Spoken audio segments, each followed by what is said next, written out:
I am the Sleepless Bard, and tonight, by this fragile light, I weave for you a tale spun not just of words but of shadows that cling to the soul, a tale that has echoed through the hollow halls of time, a lament carried on the dry winds scouring the sun-scorched stones of Thebes. It is more than kings and plagues, seeker. It is a mirror held to the very foundations upon which we build our knowing, our sight, our fragile, trembling sense of self.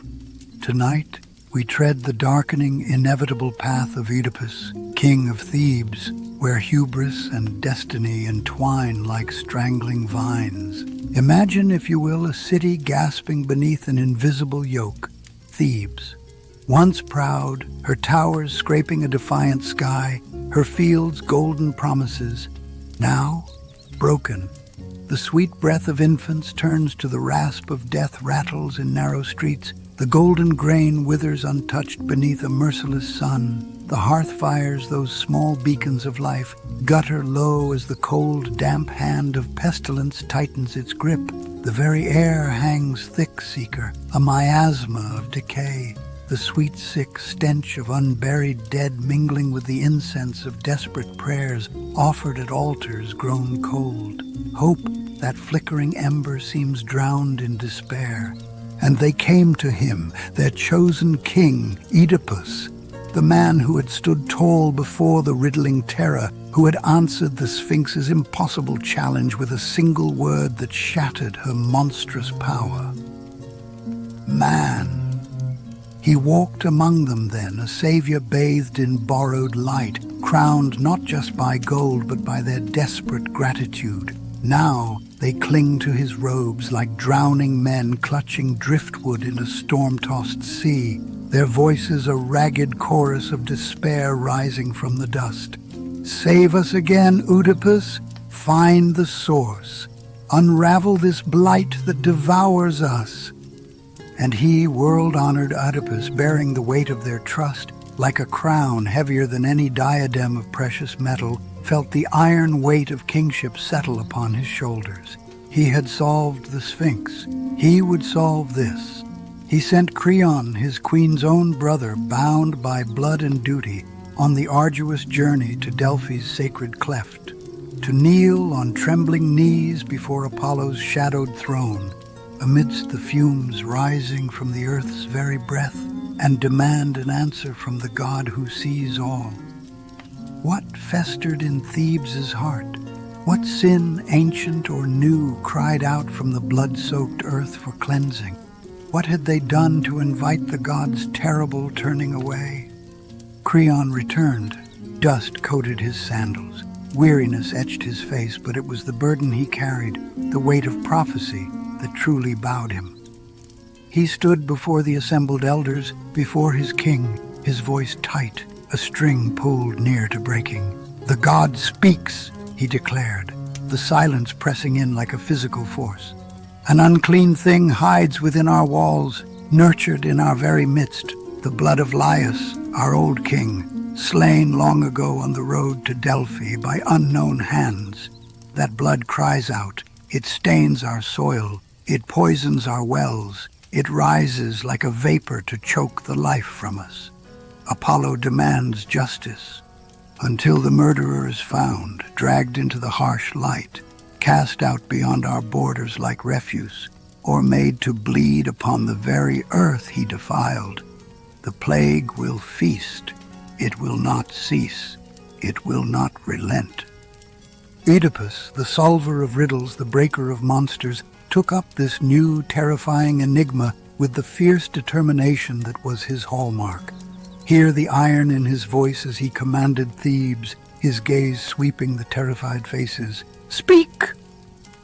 If any man, high or low, knows the hand that struck down noble Laius, let him come forth. Fear not retribution from me for speaking truth. I swear protection, shelter beneath my hand. But silence?" His voice dropped, becoming dangerously soft. "Silence is treason. Silence makes you complicit in the killer's sin. It condemns you to share his curse, exile, shunned by gods and men, cut off from the sacred fire, from the life-giving water, from the solace of sacrifice, from the very breath of community that binds us. Speak, reveal this darkness. Or by the dread furies who walk the shadows, by bright Apollo whose arrows strike unseen, by all the gods who watch from Olympus, my wrath will find you, it will hunt you down. He swore it, Seeker, swore it before heaven and earth, invoking powers ancient and terrible. He sought the killer with the zeal of a righteous hunter, never dreaming, never suspecting that the quarry whose scent filled his nostrils was his own reflection, distorted in a mirror of blood. Then came Tiresias, led by a boy, a frail vessel for such immense dark knowledge. The blind seer, ancient as the hills around Thebes, his eyes turned inward to visions the sighted cannot bear, his mind a landscape etched with the terrible patterns of fate. Summoned by the king's command, he stood in the courtyard, a pillar of weathered stone, trembling not merely with age but with the crushing horror of what he knew. The air itself seemed to thicken around him. "Send me home, Oedipus," he pleaded, his voice a dry, rustling wind through autumn reeds. "This burden you place upon me, it is too heavy. For you, for me, for all who hear it, let me go back to the shadows." But the king, driven by duty, by the city's gasping need, by his own unwavering belief in his ability to master any puzzle, pressed him relentlessly. "Speak. You know the truth the god holds. You see what we cannot. Reveal it. Free Thebes." And the old man, cornered by the king's implacable will, his own prophetic gift a torment he could no longer contain, unleashed the unthinkable. His voice, though weak, cut through the silence like a knife. "You are the pollution, Oedipus. You are the unholy thing you hunt. The murderer you seek walks this court, breathes this air, here, standing before us." Accusations flew then like poisoned darts shot from a bow strung too tight. Madness, blindness, treachery. Oedipus, stung to fury, his pride a raw wound, roared back, "Blind! You are the blind one, living in perpetual night, a fraud peddling shadows to undermine a throne." He saw intricate patterns of treason. Tiresias conspiring with Creon, jealous of his power, seeking to steal his crown under the cloak of divine utterance. Oh, the bitter, cruel irony, Seeker! The man who had pierced the Sphinx's opaque riddle with dazzling clarity could not see the truth unfolding before his own open eyes. Tiresias, broken by the king's volcanic rage, his own prophetic sight a curse, spoke his final devastating utterance, a curse woven with terrible knowledge. "You walk in darkness now, Oedipus, though your eyes are open to the sun. But the day will come, oh, it comes swiftly, carried on wings of anguish, when you will know what you have done, when the light you crave will sear you worse than blindness. Husband and son to the same woman, sour and sown in the same cursed blighted field, a blind beggar groping on strange, pitiless roads, where the very names of your children will be thorns in your heart, salt in your wounds." Jocasta, the queen, emerged then, drawn by the tumult, seeking to soothe her husband's storm, to anchor him back to reason. "Pay no heed to these prophets," she urged, her voice laced with a weariness born of private dread, of fear long buried but never truly dead. "Their words are smoke, Oedipus, shifting and insubstantial. Look at the evidence. Consider Laius. An oracle foretold he would die by his own son's hand, a terrifying doom. Yet," her voice gained a brittle strength, "we took action. Our infant son, feet pierced and bound with thongs, cast out on the wild wolf-haunted slopes of Kithaeron to perish food for the crows, and Laius, murdered not by his son, but by robbers, they said, at a place where 3 desolate roads meet years later. Prophecies crumble to dust, my love, when held to the light of reality. Trust only what you see. Trust the solid ground beneath your feet, not the whispers of charlatans. But her words, meant as a balm, struck a different, discordant chord within Oedipus. 3 roads meet. A cold finger, colder than any winter wind, traced a path down his spine. Memory, long suppressed, surged forth, dark, violent, irrevocable. He, too, had spilled noble blood at such a crossroads long ago, fleeing Corinth, fleeing a prophecy of his own, a prophecy that he would kill his father, Polybus, and wed his mother, Merope. He remembered the heat of anger, the flash of steel, the arrogant lord in the chariot demanding right of way, a trivial spark igniting a conflagration that ended lives. The lord's description, filtered through years but suddenly sharp. The herald, the horses, the solitary figure in the chariot. Jocasta's words about Laius's journey. They began to coil together, serpent-like, tightening around his heart, squeezing the breath from his certainty. Then, as if summoned by the very dread taking root in Oedipus's soul, a messenger arrived, breathless, dust-streaked from Corinth. King Polybus was dead, died peacefully in his sleep, an old man full of years, untouched by violence, untouched by a son's hand. Relief, profound and dizzying, washed over Oedipus like a cleansing wave. He turned to Jocasta, a ghost of his former triumphant smile touching his lips. See? Jocasta, prophecy lies vanquished.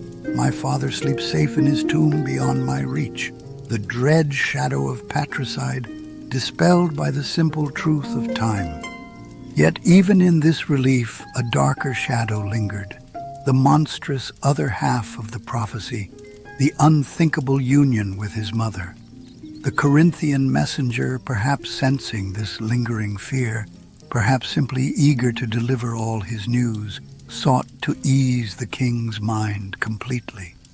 But Oedipus, he interjected, his tone almost casual, shattering the fragile moment of relief. Polybus was not your father by blood.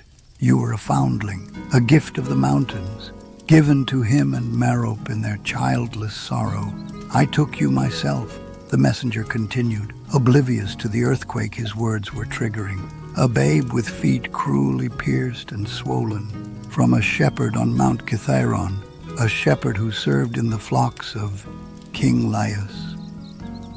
Jocasta knew. In that instant, the intricate web of lies and half-truths, woven over decades, collapsed. The color drained from her face like life fleeing a corpse, leaving behind a mask of utter desolation. Every instinct, every maternal horror she had suppressed, surged to the surface. For the gods' sake, Oedipus, she begged, her voice a strangled whisper, raw with terror. By all you hold dear, by the love we share, seek no more. Stop this hunt. Let the dead past bury its secrets. Your life, my life, our very souls depend on it. Her eyes, wide with a knowledge too terrible to utter, held his for a fleeting, eternal moment. Then, like a wraith dissolving in the harsh light of noon, she turned and fled, vanishing into the palace's dark, welcoming depths, leaving behind only the echo of her despair and the suffocating weight of unspeakable truth. But Oedipus, the relentless solver, the king who had built his identity on knowing, on conquering the unknown, could not stop. The siren song of the final piece, the absolute truth, drowned out Jocasta's desperate plea, drowned out the rising tide of his own terror. The last witness, the final link, demanded fitting.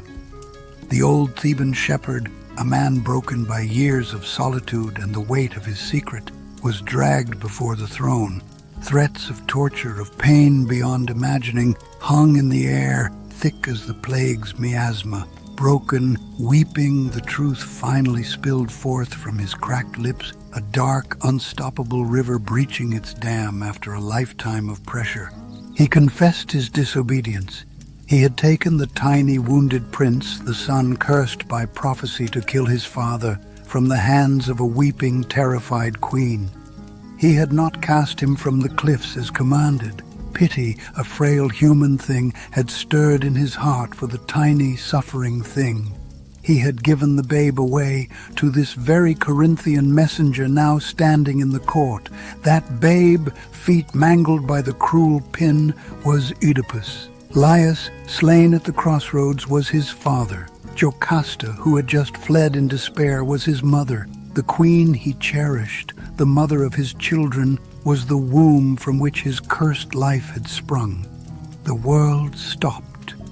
The intricate, glittering web of Oedipus's life, the triumphant king, the revered savior, the beloved husband, the proud father, snapped thread by agonizing thread, collapsing into a meaningless, horrifying tangle.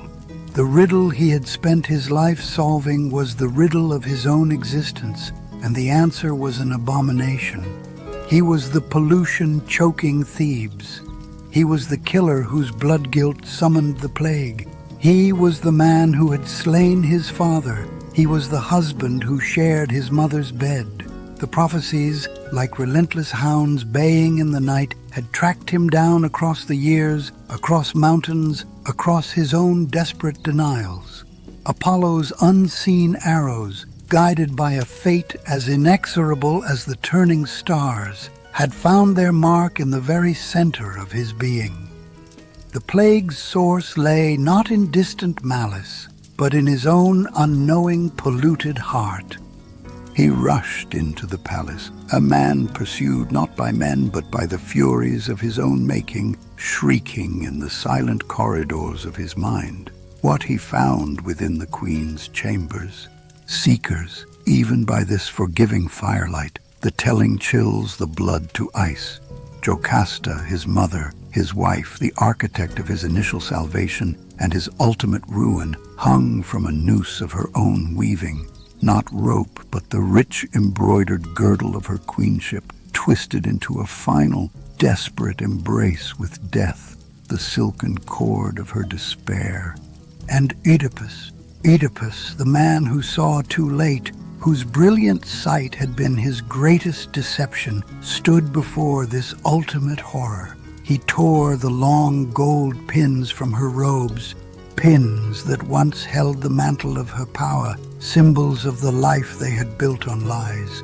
With a guttural cry that came from the depths of a shattered world, he plunged them not once but again and again into the eyes that had looked upon his glory and his shame, that had witnessed the unspeakable union, that had seen the man and the boy in him. "You shall see no more," he raged, the words ripped from a throat raw with anguish. "No more the evils I have suffered, no more the evils I have done. Be dark, dark forever. In darkness find the oblivion I crave." Blood, thick and hot as the guilt that consumed him, streamed down his face, mingling with tears of unimaginable grief, a grotesque baptism into utter self-imposed darkness. The physical blindness he inflicted was merely the outward, visible sign of the inner desolation, the absolute annihilation of the self he thought he knew. The king who had walked in the sun's full, confident glare now stumbled, groping, lost in an endless, starless night he had crafted with his own hands. And so, Thebes was saved. The unseen chains of pollution were broken. The plague, its grim purpose served, lifted like a foul mist before a cleansing wind. Life, tentative, began to stir again in the streets. But at what cost, seeker? At what terrible, unthinkable cost? Oedipus, once a beacon of hope, a monument to human reason's triumph, became instead a living warning, a testament to the abyss that lies beneath the fragile crust of human knowing. Led away, broken and sightless by a Creon who showed a mercy as profound as the crime was monstrous, he became less a man and more a sacred, cursed thing, a voice from the underworld walking in the sun. He begged only for exile, to be cast out onto the wild slopes of Mount Kithaeron, the very mountain that had received him as an unwanted infant, feet bleeding, and now called him back as a broken shell, a vessel of purest sorrow to die where his cursed life began. His daughters, Antigone and Ismene, clung to him, their young lives irrevocably blighted by the sins they never committed, their future as shadowed as his own sight. His sons, Polynices and Eteocles. Their story is another dark thread in this accursed tapestry, woven with ambition, betrayal, and fraternal blood, a poisoned legacy flowing directly from this fount of horror. So ends the tale of Oedipus Rex. It echoes down the centuries, Seeker, not merely as a story, but as a primal tremor in the human soul, because it touches the deepest, darkest wellsprings of our fear. The fear that the foundations of our identity, our name, our parentage, our past, are built on shifting sands of lies or terrible secrets. The fear that our most cherished victories, our proudest moments of clarity, conceal our most profound and catastrophic defeats. The fear that the light we seek so fervently, the truth we demand so righteously, might ultimately reveal monsters we ourselves have unknowingly birthed and nurtured. It is a tale of hubris punished by the gods, yes, but also of unbearable knowledge attained at the cost of everything, of fate's relentless grinding machinery that reduces even the noblest intentions and the sharpest intellect to dust. It speaks with devastating eloquence of the blindness that accompanies absolute certainty and the terrible, searing, soul-destroying vision that dawns only in the utter ruins of everything we held sacred, true, and inviolable about ourselves. In Oedipus, we see the terrifying, inescapable possibility that the enemy we hunt most fiercely through the world is our own hidden, unknowable self, waiting to be unveiled in the harshest possible light. The halls of time are vast, Seeker, and they hold many such echoes, whispers, shouts, lamentations, shadows of truths too bright or too dark for mortal eyes to fully comprehend. Remember Oedipus. Remember him not just for his catastrophic fall from the highest pinnacle, but for his fierce, flawed, utterly human search for light in the gathering gloom. Remember the exorbitant, devastating cost of absolute truth. Remember the profound fragility of human sight, both physical and spiritual. Remember the deceptive solidity of the ground beneath your feet.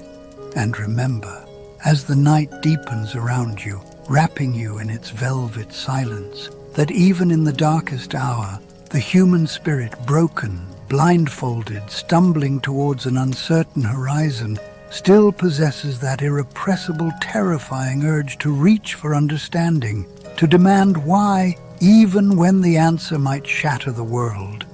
Sleep now, if sleep will come.